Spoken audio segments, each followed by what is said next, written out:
Hello, I'm Victor Hogstrom. Welcome to a new show here on KPTS. It's called One-on-One. Each week we'll get up close and personal with one of the Metro's notable personalities. Now you may think you know who they are, but do you really? In the story of Wichita's growth and success, one family name comes up again and again. There's Garvey Center, which includes Wichita's most iconic high-rise that adds such uniqueness to the city's skyline. A YMCA sports center and a city park are among the many other places and organizations that bear the Garvey name. The Garvey family built a multi-million-dollar business empire, helping shape Wichita's economy and downtown during the boom years of the 20th century. The family has left equally significant marks in education, the arts, and aid for the disadvantaged. Tonight, one of the heirs and perpetuators of the Garvey legacy is here to talk about the past, the present, and the future, and her life as a philanthropist, business leader, and volunteer. So let's go one-on-one with Ann Garvey.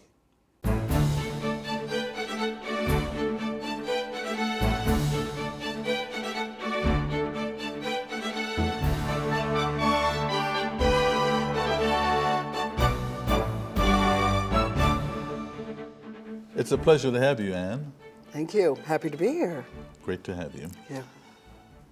You're personally well known in the community, but the Garvey name has a prominent place throughout Wichita and the greater Wichita community.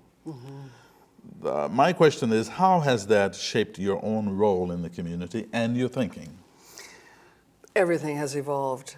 I used to be apologetic about my family and embarrassed and not known what to do with it. But as I've grown into it, I've learned to be extremely grateful for what my family has done. And because everything that they did was for to make things better.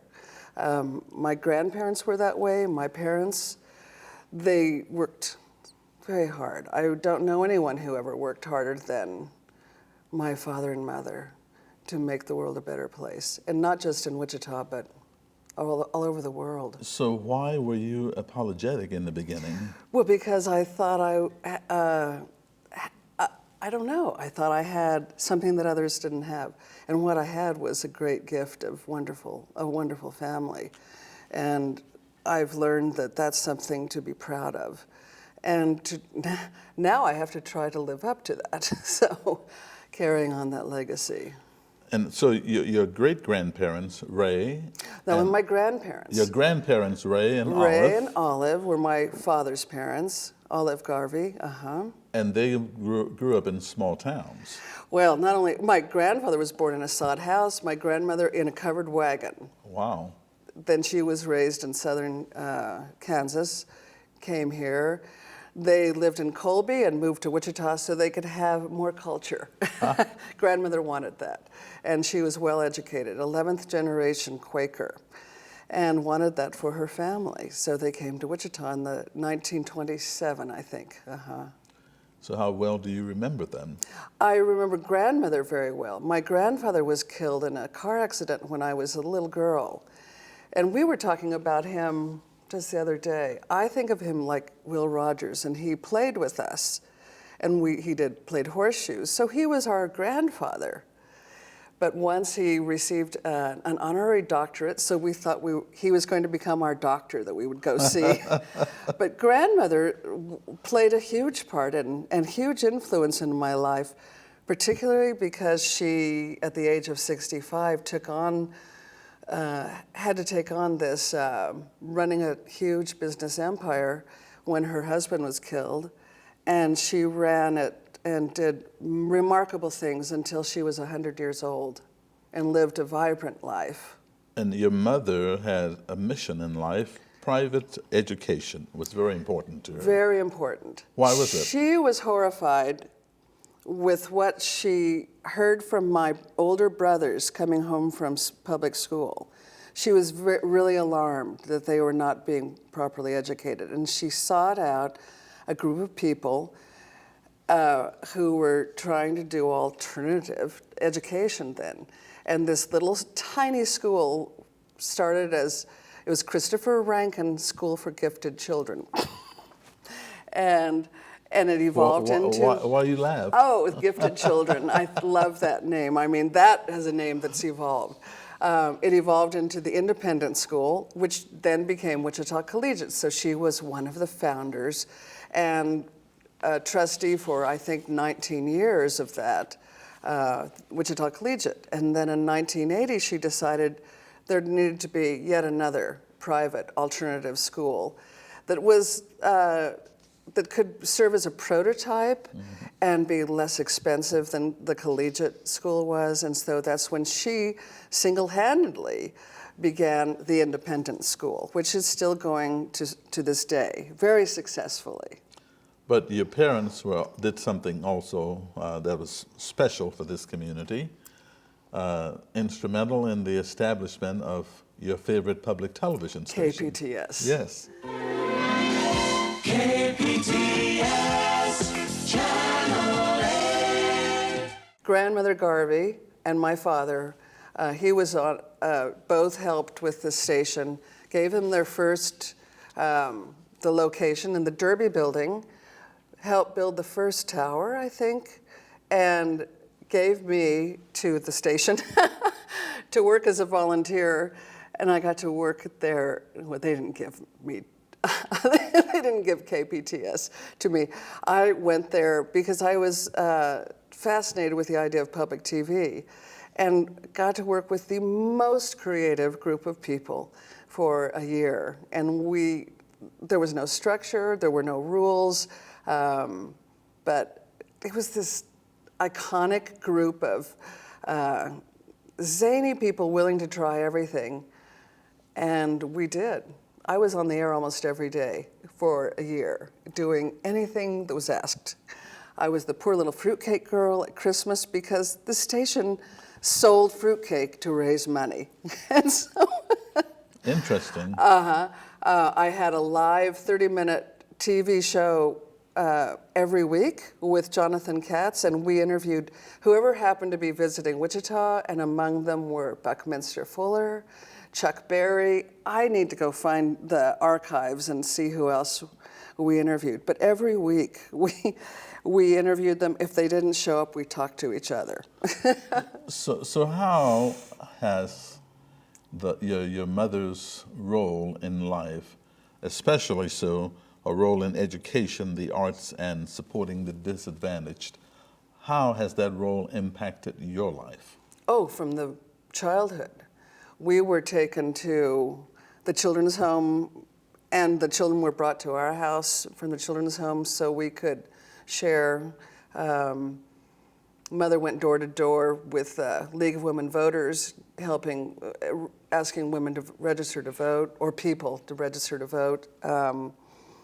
My family was so involved in so many causes, the Salvation Army, and so it was just, it's part of our DNA to be concerned about the community where we live. And my mother especially was vigilant about that we live in this place, we should devote ourselves to this place and do everything that we can to make it better. So I don't think that there's a full list of the things that my grandmother and father and mother have done for this community. There isn't. It would be really impossible. Downtown wouldn't be there, I don't think. I don't know. It's almost impossible to say, because they were doing some strange things when urban renewal came along and wanting to. It successfully destroyed a lot of our city, undid a lot of our city. I'm a preservationist, and it pains me to see what isn't there any longer, to see the empty spaces and the concrete parking lots of magnificent structures we once had here. So because of the past and the present, based on the history of your family and their activities involving you as a child and now an adult, who is Ann Garvey? Oh, very complicated person. I have an entrepreneurial aspect to myself because I like to start things and transform things. So I was doing business when I was young. I ran a day camp in the summer, and I still can't believe that parents let their children come and stay with me all day, and we played outside. And then I got into business in Europe when I was 17 and 18 and was involved in that. My most passionate things are the arts, dance and theater, music, visual arts. I began life as a very good artist, quite a good artist, and I was taking art lessons. Apparently I drew on every surface there was, floors, ceilings, walls, and so I was sent to the Art Association and took class from the Dickersons. I took class from Bruce Moore. I got to take class with adults, and so I did drawing and sculpting. I was a ballerina with Elizabeth Sherban, who went on to start the Department of Dance at KU. So in my heart, I'm an artist. And the expression is sometimes through business, because that was my training through my father. And I kind of sublimated my art tendencies and ran businesses for a long time. I have an oil company to this day. I've started and been involved with about 19 businesses. But all through the time that I've run businesses, I've supported the arts. I've lived in England and New York and all over California, and for 10 years I lived in Canada, in Calgary. And when I was there, I became friends almost immediately with a theater professor. And he and I looked at this wonderful city of Calgary, about a population of 1 million. And at that time, it was the 80s, it suffered from having an identity crisis, an inferiority complex with the rest of Canada as being a cow town, because the only thing people knew about Calgary was this stampede that they had every year, a big rodeo. Well, he and I knew that there was more to the city than that. There was lots of theater, there was a lot of art, there was a lot of music. And we formed an organization, a coalition of all the performing arts agencies, from a single performing company to a large dance company. And we changed the identity of that city. We enlisted the help with a journalist who was a marvelous journalist, who went on to become the mayor and then the eventual premier of the province, which is the governor.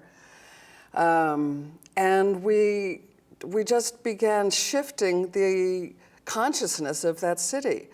After I left Calgary, I returned to Wichita, and I thought, let's see what's going on here. I'd been gone for almost 25 years. I returned for visits. So what brought you back to live permanently? A change in life. I just needed to see my family. Run home. Very important. Run home. I had been away from my parents and my grandparents. My two grandmothers were still living, and I really wanted to. I have a very deep sense of family, and I got to spend almost every morning with my mother's mother. I got to be with grandmother Garvey, and I got to be with my mother and my father. And but the first thing I did when I moved back to Wichita was gathered the heads of all the arts organizations, from Wayne Bryant at the Music Theater to the Ulrich, the Art Museum, other theater companies, because I wanted to find out what was going on. And it was kind of disjointed at that time. So once again I said, coalitions work, because We support one another. And I really believe that. I believe that arts support each other. And you brought all of this experience from Yeah. other places you've lived. It's the concept of a rising tide raises all ships. Right. If it benefits you, people will become, if people are accustomed to going to the theater for music theater, they become more accustomed to going to other productions. We have an amazingly rich culture in this city. We do. We have a lot of wonderful things and talented people. I met, at the same time I was doing that, I started a store called Galleria Fair that did another kind of a similar thing in terms of artisans. And it was a collective, in a way, of artistic people and craftspeople and antiques. We had unique clothing and jewelry, flowers and food, but I ran it as, I controlled the environment, and they just brought the things in. And it was the most beautiful store. So tell me, Ann, what would you say is your assessment of arts, education, and politics in Wichita? Can we skip the third?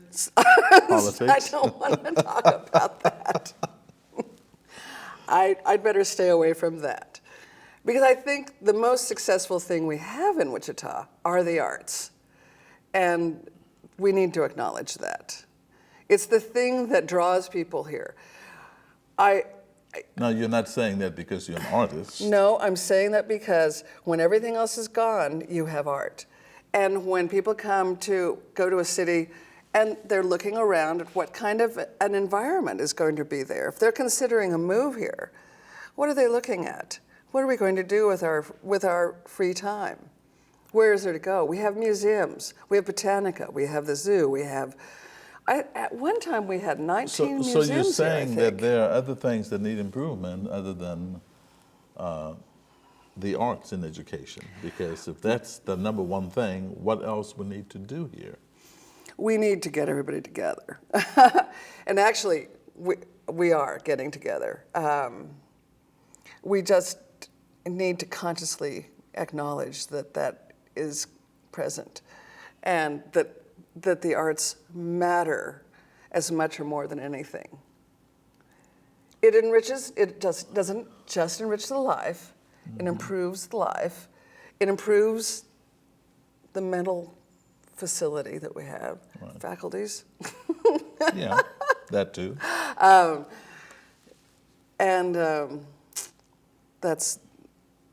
It's what gives a city substance. So what is your philosophy of life? Ooh, my philosophy of life. I thought you were going to ask me something easy. That is easy. I mean, listening to you, you seem to be well-rounded. You are That's for sure. well-educated. You've traveled the world. I've traveled the world. You must have formed some unique philosophy.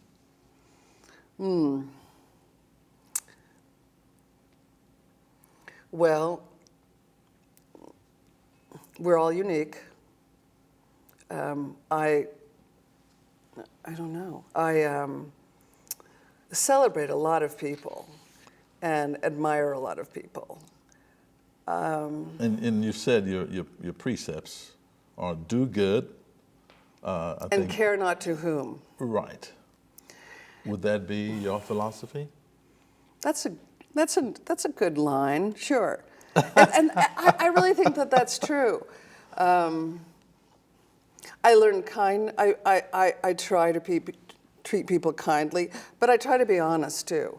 Not everybody likes me, and whereas I might love people, I might not like them, but I try to be kind to people. I've gone around too many circles in my life, and it's a continuous move, and so we aren't going in one direction and not revisiting things. So the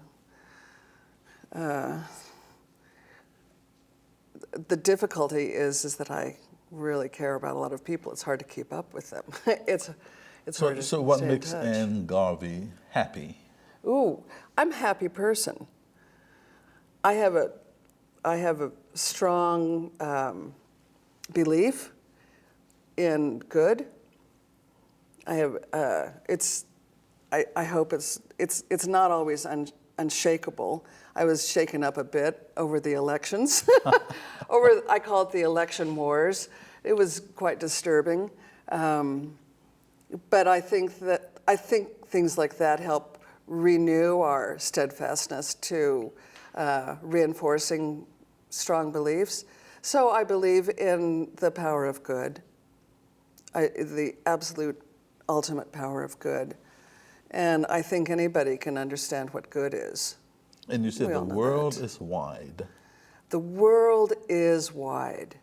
There are billion, gazillion opinions and views, and we need to respect one another in those different views. We need to honor one another. This is what I learned. So from my embarrassed youth, I now respect and appreciate that I'm not better than anyone else. We are to be equally honored and respected. So I like to play a word Boy, I association. sound like a pompous. I'm not that. I'm not that. But you're putting me on the spot. No, that's a fair comment you just made. I think respect for each other is very important in this world. This is why the world I is getting a love- small world in which we live. Don't you agree? I support PBS and NPR because I see respect coming from you. You know, I can't say that about all media. Right. Well, that's good to know. Thank you. I like to play a word association game with okay. you. All right. So tell me what comes to mind when you hear, the first thing that comes to mind when you hear these words. The first Okay. one is love. Everyone. I love everyone. Yeah, kind of. Yeah, that's what you virtually just said earlier. What about hate? Ooh. I hate lies, and I hate bigotry. I hate dishonor. I hate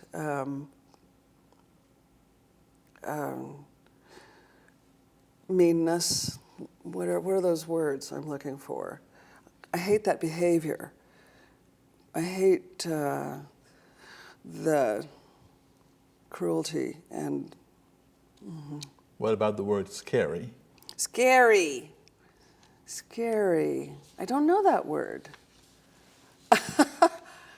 My mother used to say I was fearless. Scary. The news. The news. Joyous? Oh, every day. Oh. Kansas. Kansas. We have a flying field and we have a landing field. We have the sky and we have a landing field. I have learned to love Kansas, and when I discovered that when I returned from being away for 20 years and stopped my car driving back to Wichita in the middle of the Flint Hills and got out and turned around and said, I really am a girl from Kansas. I think this is beautiful. So I love it. I love the Flint Hills. Wichita. Oh, very complex place. I think it's a place of, I need to have one word, right? Yeah. Entrepreneurial. Historically entrepreneurial. All right, so if you could be any animal, Ooh, an animal. what would it be? Oh, Thursday I want to be a sloth. On Thanksgiving I want to be a sloth. Any animal. Well, I once took a quiz to see what kind of dog I would be, and I'm a golden retriever, which means I like everybody. Actually, I would like to be, I think I'm going to steal this from my brother, I'd like to be a loon, because it's a bird that flies and swims. Oh, okay. Or I could be like my father, who was going to become a dolphin. So how I'll does... maybe be a dolphin. I think I'll choose to be a dolphin. Okay. Okay. How does Ann spend her downtime? Ooh, Because you are a licensed pilot also. I'm not current, but I am a pilot. I do like to fly. I used to do aerobatics. Can't believe it. Downtime? Yes. I love old movies, and I mean from the 1930s, the 1920s. I read a lot. I love to read. I like to cook. Okay. I like to have friends over and feed them. And you are also a licensed minister. I am a licensed minister. Bless your heart. I love it. Well, and it came about because one of my array of fairy godchildren asked me to officiate her wedding about 10 years ago. And I said, well, yes. And someone in her family thought I needed to be ordained or have some kind of official status. So you went and got it done. I did it. And I only do family and friends, and I did my own son's wedding. And that was a blast. And I think they like me to do I think people like for me to do their weddings because they're fun, they're unique, and I don't give advice. So. Well, you're fun, you're unique. A philanthropist, businesswoman, performer, Ann Garvey. Thank you so much for being here on One-on-One, and it's a pleasure having you. Oh, thank you so much. It's been, well, challenging. And thank you for watching this week's edition of One-on-One. I'm Victor Hogstrom. We'll see you next time.